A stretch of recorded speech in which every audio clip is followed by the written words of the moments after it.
haja mais amor a começar em mim.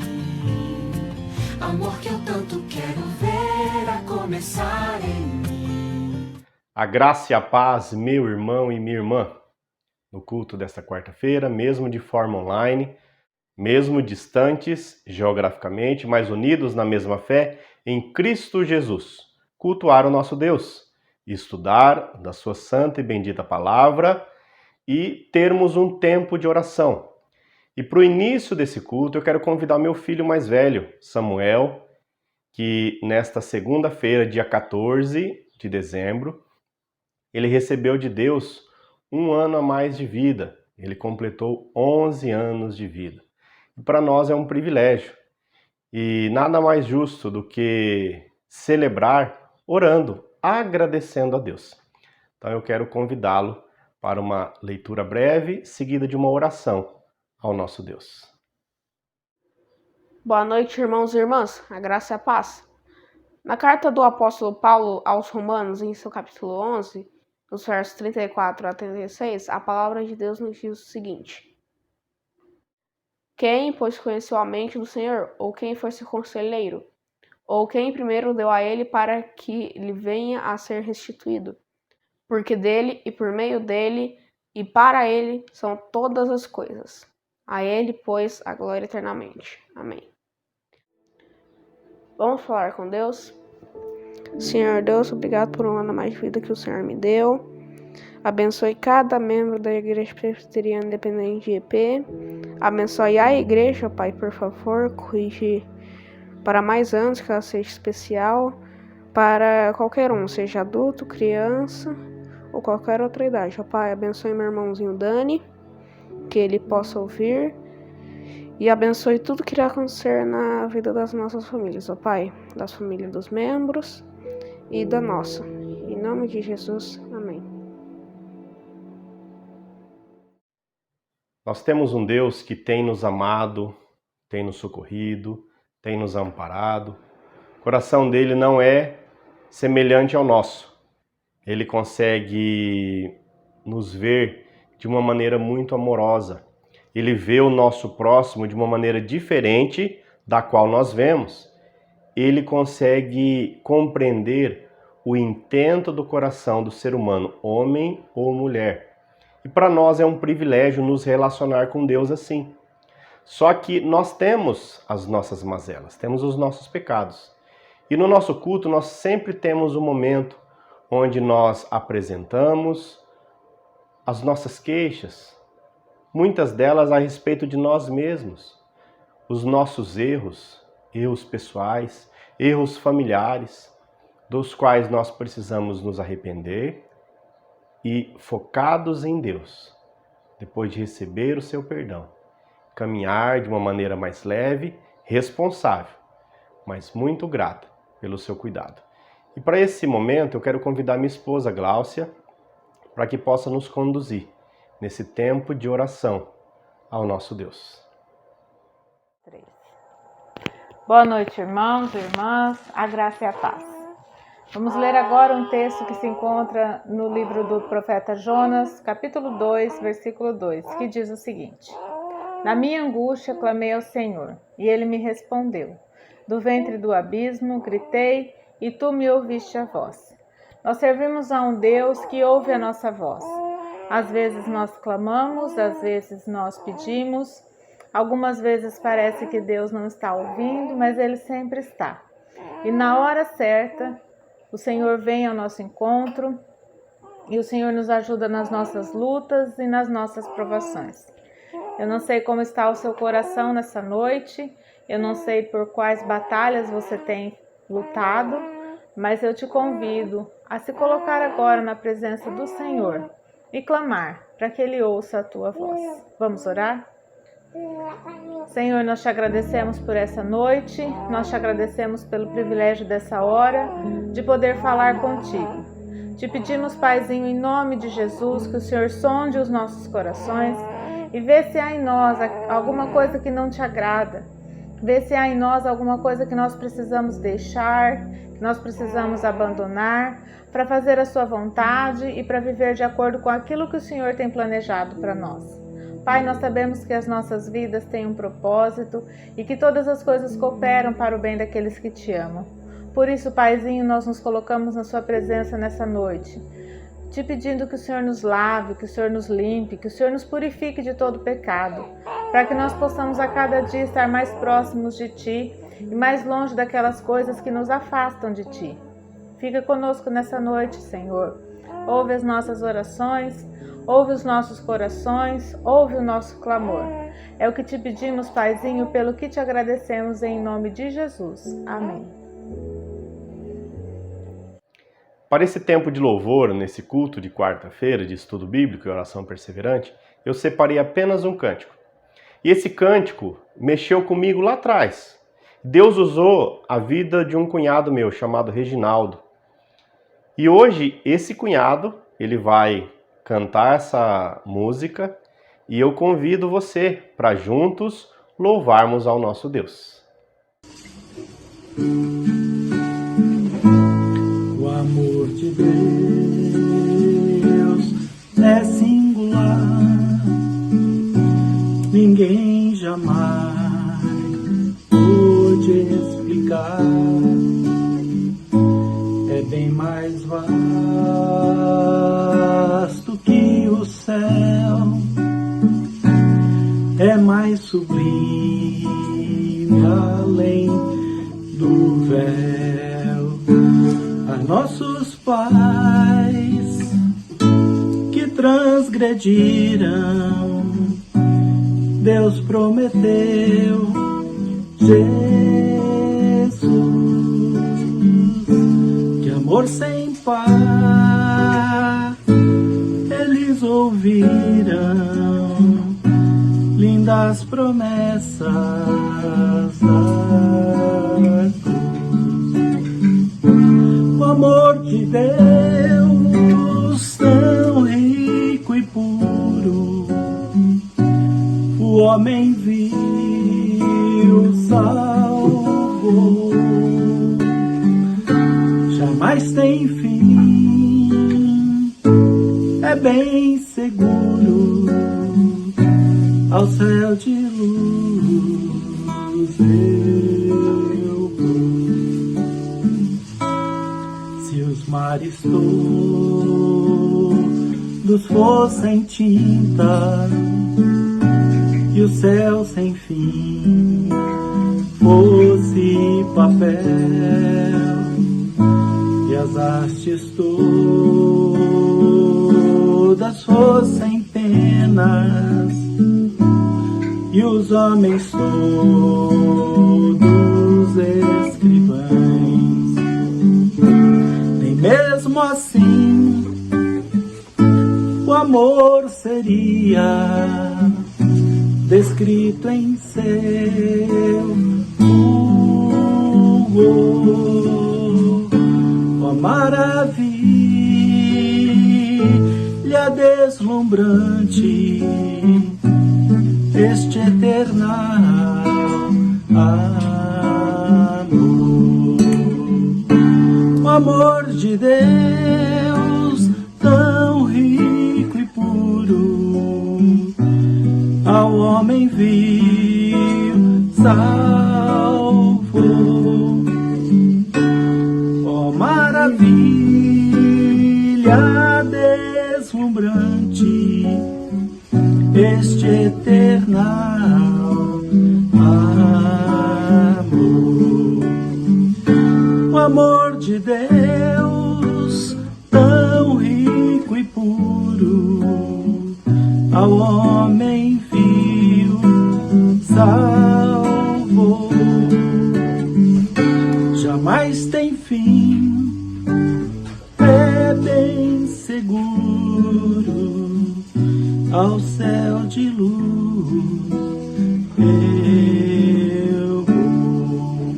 Jamais tem fim, é bem seguro, ao céu de luz eu vou. Vamos falar com Deus mais uma vez? que as palavras da minha boca e o meditar do meu coração possam agradar o Senhor, rocha minha e redentor meu. Por amor de Cristo que eu oro, em nome de Jesus. Amém. O tema da mensagem desta noite é Além das Quatro Paredes. E o texto base encontra-se no livro do profeta Isaías, capítulo 6, do verso 1 até o verso de número 8. E a palavra do Senhor ela nos diz: No ano da morte do rei Uzias, eu vi o Senhor assentado sobre um alto e sublime trono, e as abas de suas vestes enchiam o templo. Serafins estavam por cima dele, cada um tinha 6 asas. Com 2 cobria o rosto, com 2 cobria os seus pés e com 2 voava. E clamavam uns para os outros, dizendo: Santo, Santo, Santo é o Senhor dos exércitos. Toda a terra está cheia da sua glória. As bases do limiar se moveram à voz do que clamava, e a casa se encheu de fumaça.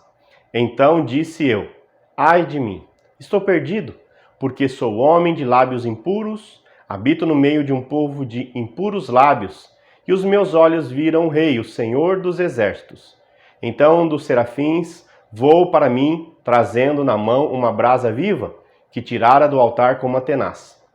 Com a brasa tocou a minha boca e disse: Eis que ela tocou os teus lábios, a tua iniquidade foi tirada e perdoado o teu pecado. Depois disso, ouvi a voz do Senhor que dizia: A quem enviarei e quem há de ir por nós? Disse eu: Eis-me aqui, envia-me a mim. Louvado seja o Senhor pela sua palavra. Durante a vida, as pessoas, de uma maneira geral, elas costumam acomodar-se, refugiar-se em sua zona de conforto. Acostumam-se com certa rotina, conformam-se a um determinado modo de vida, seja no âmbito familiar, social, profissional e até religioso. Qual foi a maior mudança que você já enfrentou na sua vida? Talvez a perda de um pai, a mudança de uma cidade de origem, mudança de emprego, de estado civil, de endereço, de cor de cabelo, etc. Eu mesmo tive algumas mudanças. Cidade de origem, nasci em Tangará da Serra, Mato Grosso, e fui morar ainda criança em Tupã. Mudanças de emprego. Trabalhei poucos dias com portas galvanizadas, meu primeiro emprego como menor aprendiz. Depois fui chamado para trabalhar em um escritório de contabilidade. Depois trabalhei como advogado e também como auxiliar contábil. Na época do seminário, trabalhei como auxiliar administrativo e hoje exerço a função de pastor. Mudança de estado civil. Antes, solteiro, para noivo e agora casado. Pai de Samuel e em 2020, após 20 anos de casados, nós também nos tornamos pai do Daniel. Mudança de endereço. Eu morei em Tangará da Serra, em Tupã, em Jaru, Rondônia, em Cuiabá, Mato Grosso, em Tupã novamente, em São José, Santa Catarina, em Florianópolis, Santa Catarina, em Adamantina, Tupã, Londrina, Paraná, onde o Samuel nasceu, em Nantes e, desde o ano passado, em EP. Mudança de cor de cabelo. Essa mudança vocês não verão tão cedo, mas a cor da barba é evidente. Mudanças, mudanças, mudanças. Por que você deve sair da sua zona de conforto? Sair das 4 paredes? Porque se lá é tão quentinho e aconchegante, ou nos dias quentes, agora temos até ar-condicionado no templo? E eu lhe darei 3 boas razões para você sair dessa sua zona de conforto, sair das 4 paredes. Para aceitar essas mudanças, a primeira razão é que, por mais que resistamos, seremos obrigados a sair da nossa zona de conforto um dia. Os versos 1 a 4 de Isaías 6 apresentam essa verdade. A vida é essencialmente dinâmica. Assim, é necessário adaptar-se continuamente às mudanças que ocorrem sob pena de estagnação, ou seja, de pararmos no tempo e deixarmos de crescer, de aprender. E o outro problema é marginalização. Sermos colocados fora do mercado de trabalho, da vida social, nos afastarmos de relacionamentos saudáveis. E quando eu falo sermos colocados para fora, eu digo primeiramente por nós mesmos. e depois pelo sistema no qual estamos inseridos, seja o serviço, escola e de certa forma até a igreja visível. Isso porque cada um de nós é chamado para agir, para exercer algum dom, algum talento, mesmo que no desempenho de nossos dons, poucos ou ninguém nos veja. Mas Deus conhece nossas orações, ações e principalmente o intento dos nossos corações. As mudanças, elas são desconfortáveis, trazem insegurança e, de certa forma, muita ansiedade, mas são necessárias. É preciso preparar-se continuamente para os novos desafios que se apresentam todos os dias. No mundo, a insegurança é a regra. E nesse sentido, não se pode contar com a estabilidade nas relações sociais, profissionais ou comerciais. A todo momento surgem novidades. É preciso acompanhar o progresso que ocorre a uma velocidade cada vez maior. No texto que nós lemos, Isaías 6, de 1 a 4, os primeiros versículos, de início apresenta a morte do rei Uzias. Isso significava o fim da prosperidade da nação, o fim da segurança e o fim da zona de conforto. E é nesse momento que Deus revela a Isaías. Quando você é expulso da sua zona de conforto, você precisa tomar novas decisões sobre o seu futuro, sobre a sua vida. Quando Isaías ele sai de sua zona de conforto, é que ele vê o Senhor, encontra com seu Deus. Foi após um momento de dificuldade, de luto, que Isaías teve a compreensão da santidade, da soberania e da grandeza de Deus. Eu disse no início desse estudo que apresentaria 3 boas razões para aceitarmos essas mudanças. A primeira razão, eu já apresentei, e ela diz que por mais que resistamos, nós seremos obrigados a sair da nossa zona de conforto um dia, mais cedo ou mais tarde. A segunda razão é que nós precisamos ser refinados, ou seja, precisamos melhorar. Os versos 5 e 7 de Isaías 1 apresentam essa verdade. Parece até paradoxal ou estranho sair da nossa zona de conforto para conquistar maior conforto. Mas é exatamente isto que acontece. A estagnação conduz ao desconforto, a uma vida marginal, sem sentido. Para alcançar a plena realização em todos os sentidos, o ser humano, o homem e a mulher, ele precisa estar sempre em movimento, em ação. Ele necessita descobrir novidades, participar da vida em comunidade, da política local e até nacional. Ninguém passa a vida inteira sem encontrar dificuldades. A incerteza é um fato da vida. A única coisa na qual nós podemos ter certeza é a respeito da incerteza. A incerteza nos torna mais homens e menos deuses. Nessa vida incerta na qual nós vivemos, assim como aconteceu com o profeta Isaías, nos versos 5 a 7, nós precisamos, primeiramente, reconhecer quem nós somos, um pecador ou uma pecadora. O verso 5, a parte A e B diz: Então eu disse, ai de mim, estou perdido, pois os meus lábios são impuros e moro no meio de um povo que também tem lábios impuros. Segundo, nós precisamos conhecer quem Ele é.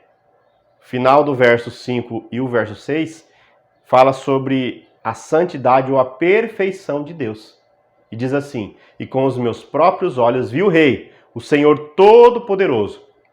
Aí um dos serafins voou para mim, segurando uma tenaz com uma brasa que havia tirado do altar. E terceiro, ser como Ele é, sem pecados. O verso 7 diz: Ele tocou a minha boca com a brasa e disse: Agora que esta brasa tocou os seus lábios, as suas culpas estão tiradas e os seus pecados estão perdoados. Depois de algumas atitudes erradas, nós ouvimos das pessoas geralmente a seguinte frase: Eu não te disse? Nós não podemos dizer que tais pessoas não nos alertaram, mas também não devemos ficar prostrados. Precisamos sacudir o pó dos pés, pedir perdão a Deus e caminhar em frente. Mas é só isso? Felizmente não. No início desse estudo eu apresentei 2 boas razões para nós aceitarmos as mudanças. A primeira razão diz que por mais que resistamos, seremos obrigados a sair da nossa zona de conforto um dia.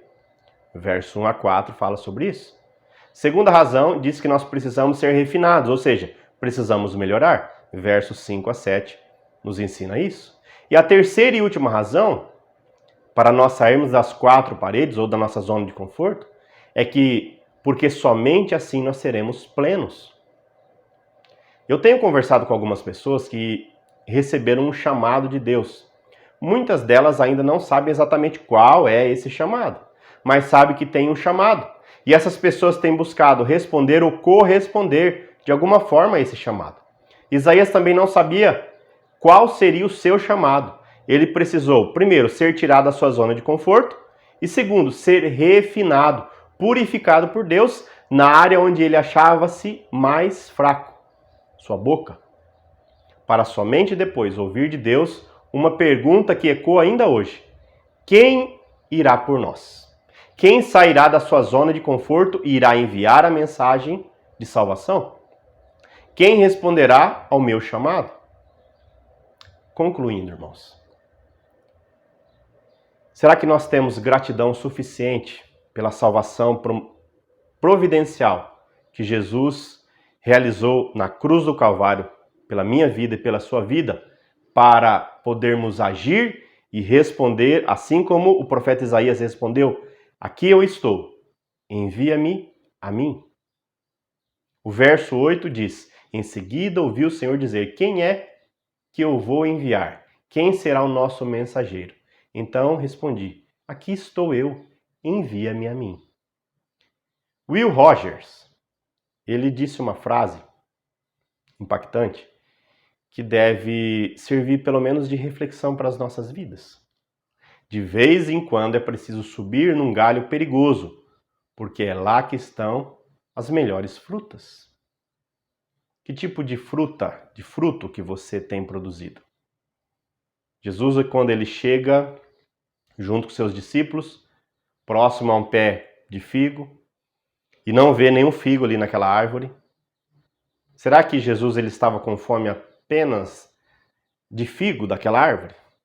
Ou será que Jesus ele tem algo maior para nos ensinar? Será que nós temos produzido frutos que têm alimentado o desejo que Deus tem para as nossas vidas? Ou nos falta um pouco mais de atitude, de coragem, para os homens de hombridade, para as mulheres de valor? O meu desejo, irmãos, é que nós possamos arregaçar as nossas mangas, nos refugiar em Deus em momentos necessários, mas sermos úteis ao seu reino e aos propósitos do Senhor através de nós. Vamos falar com Ele?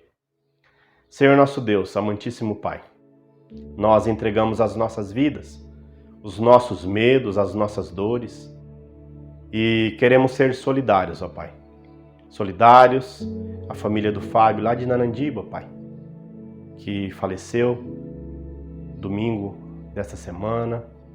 A família, ó Deus, da dona Gisélia, ó Pai, especialmente a Rose, sua filha, a Lígia, sua neta, e os demais familiares, ó Pai. Promova consolo. Sê também, ó Deus, com aqueles que estão fazendo algum tipo de tratamento. A família do João Olavo, ó Pai, sê com a vida deles. Sê, ó Pai, com aqueles que estão desempregados. Sê com aqueles, ó Pai, que estão fazendo um tratamento, seja no início, no meio ou no término, um tratamento de câncer. O Senhor é o Deus da vida. E não há, ó Deus, empecilho, seja o Covid, seja o câncer, seja a AIDS, seja qualquer doença, ó Deus, que possa trazer medo para as nossas vidas. Nós sabemos que o Senhor é um Deus que colhe onde o Senhor nem plantou, porque o Senhor é soberano, o Senhor é onipotente e o Senhor consegue fazer coisas que nós não conseguimos, ó Pai. O Senhor nos levanta do pó da terra, muitas vezes do lamaçal, da sujeira criada por nós mesmos, ó Pai. E nós cremos no seu agir, cremos na manifestação da sua graça, cremos no seu perdão, cremos no seu sustento. E nós te pedimos, ó Pai, pelas pessoas que participarão do culto de Natal, aquelas que aceitarão o desafio de gravar a si mesmo, outras que estenderão a mão, ó Deus, para gravar outros irmãos e outras irmãs. Que nós sejamos sal e luz da maneira que o Senhor quiser, ó Pai. Mas que o Senhor seja glorificado através das nossas vidas, apesar de nós. Cuide, ó Pai, do sustento também da igreja, devolução dos dízimos e ofertas. Cuide dos sonhos que nós temos como igreja presbiteriana independente de EP, como igreja presbiteriana independente do Brasil, como a igreja de Cristo. Agora entramos, ó Deus, na questão da igreja invisível, daquela, ó Deus, onde não há rótulo, mas que todos aqueles que tiveram suas vestes lavadas pelo sangue do Cordeiro fazem parte.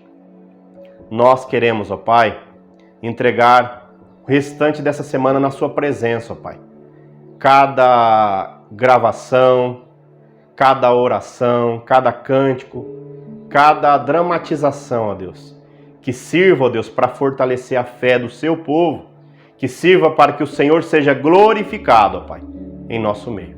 Nós entregamos esse culto na sua presença, entregamos as nossas vidas, a vida dos pequenos, a vida das gestantes, a vida das famílias, entregamos todos aqueles que nos assistem nesse momento e participam conosco desse culto, mesmo de forma online. Nós assim oramos e pela fé em Cristo Jesus te agradecemos. Em o nome de Jesus. Amém. Vamos receber a bênção? Que a graça do Deus Todo-Poderoso, Criador dos céus e da terra, o amor de Jesus, que nos amou de fato e de verdade, e a presença, orientação e habitação do Espírito Santo possa nos conduzir fora das quatro paredes da igreja e do nosso lar, para que sejamos sal e luz, da maneira que o Senhor nos permitir. Em o nome de Jesus. Amém. Que Deus possa te abençoar, meu irmão e minha irmã, em o nome de Jesus, e até a próxima.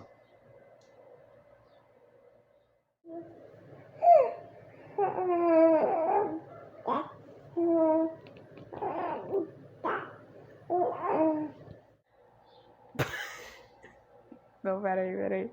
Tempo. Tem que ter o tempo. Haja mais amor a começar em mim.